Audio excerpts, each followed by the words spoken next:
If you want to garden in the desert and you don't know where to start, I remember that feeling, lost, behind. And just when things are going okay, the season shifts, everything dies. You look for help, but the advice you find is for other climates. We're technically the same zone as Sacramento and San Diego, but I'd much rather be a plant there than here. Where do you even start? Start with the month you're in or the one you're getting ready for.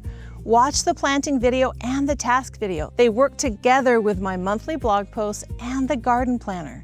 Make a plan based on what you actually want to grow, not just what looks good at the big box store right now. This playlist is a full year of monthly guides, January through December, built from everything I've learned gardening in the low desert. You'll see the full planting list for each month, so you know all your options.